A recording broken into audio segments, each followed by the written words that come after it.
Friends, welcome to GLP Shanti log and topic. ఈరోజు topic వచ్చేసి friends, sorry నేను చాలా రోజుల నుంచి వర్క్ చేస్తాయి. ఒక బయట ఫ్లాట్ బయట వర్క్ జరుగుతుంది. రోజు ఇంకా సాయంత్రం వచ్చి చేస్తారేమో. 3 days నుంచి ఆ వర్క్లో జరిపోయింది. అది కూడా కాక నా హెల్త్ బాగాలేదని చెప్పాను కదా. ఈరోజు టాపిక్ వచ్చేసి ఫ్రెండ్స్,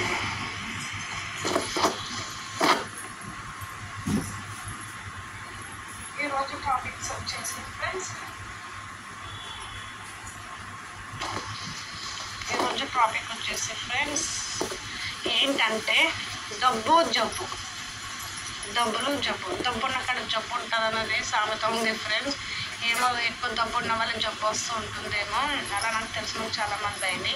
ఏమన్నా డబ్బులు ఉంటేనే మనసులా, డబ్బు లేకపోతే మనసులు కాదా? డబ్బు ఉంటేనే మనసులో, డబ్బు లేకపోతే మనసులు కదా. నేను మొన్నటి వరకు రూపాయి ఉందనేసి ఇల్లు ఇచ్చారు ఒక్కొక్కరు. అందరినీ అంటున్నాను ఫ్రెండ్స్. కొంతమందికి అనిపిస్తుంది అప్పులు తీసుకుంటాను. తెలిసిన వాళ్ళకి అస్సలు అప్పు ఇవ్వకూడదు ఫ్రెండ్స్.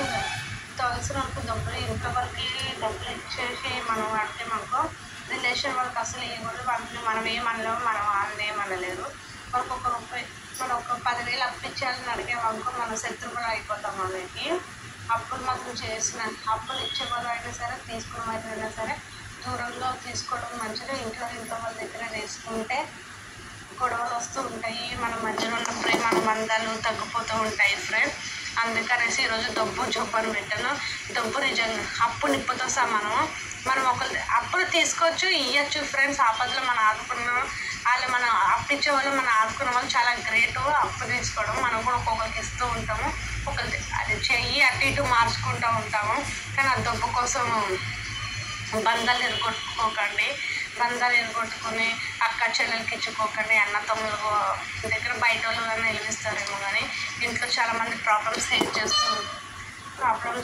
వస్తూ ఉంటాయి. ఆ డబ్బు కోసం గొడవలు అంటూ వస్తూ ఉంటాయి. చూసుకుని నిదానంగా మనకు ఆపదలు ఇచ్చారు కాబట్టి మనం వాళ్ళకి ఇచ్చేయాలి, వాళ్ళు మనకి ఇచ్చారు కాబట్టి వాళ్ళకి మనం ఇచ్చేలా. ఇట్లా డబ్బు కోసం విడిపోకండి. అన్న చెల్లెలైనా సరే, అన్న తమ్ముడైనా సరే, అక్క చెల్లెలైనా సరే, ఎవరైనా సరే డబ్బు కోసం గొడవడుకోకండి, విడిపోకండి ఉందని. రీసెంట్గా జరిగింది. వాళ్ళ డబ్బు కోసం విడిపోయారు. నా పక్కన ఉన్న ప్రేమ డబ్బు తెచ్చిన వాళ్ళు విడిపోయారు. ఇది వచ్చేసి అందరికీ సేవ్ చేద్దామని నేను సేవ్ చేస్తున్నాను. చూడండి, నా మొహం వచ్చేసి మొత్తం అయిపోయినా. నాకు అంటే అసలు హెల్త్ బాగుంది, హెల్త్ వస్తుంది. నేను చెకప్ చెప్పించుకొని వస్తే ఏది లేదని చెప్పారు. మళ్ళీ రోజు వెళ్ళాలి, స్పెట్స్ పడతాయేమో చూపించుకోవాలి. అందుకని డబ్బులు ఆపదలు మనకి ఇచ్చినప్పుడు ఇచ్చేది. వాళ్ళు ఒక మాటన మీరు పడాలి, వాళ్ళే మిమ్మల్ని అనపడాలి, వాళ్ళు మిమ్మల్ని అనపడాలి. కానీ ఒకరికొకరు మాట అనుకుంటారు. ప్రేమానుబంధాలు మాత్రం విడిపోకండి. అది డబ్బు కోసం ఒకరు విడిపోకండి ప్లీజ్ ఫ్రెండ్స్. గొడవలు తెచ్చుకోకండి, ప్రారంభం తెచ్చుకోకండి. అప్పుడు వాళ్ళు చాలా మంది చచ్చిపోయిన వాళ్ళు ఉన్నారు, చచ్చిపోతున్నారు ఫ్రెండ్స్. అందుకనే నేను ఈ వీడియో చేశాను. ఓకే, నా వీడియోగా మీకు నచ్చినట్లయితే లైక్ చేయండి, షేర్ చేయండి, కామెంట్ చేయండి. పక్కన క్లిక్ చేసుకోండి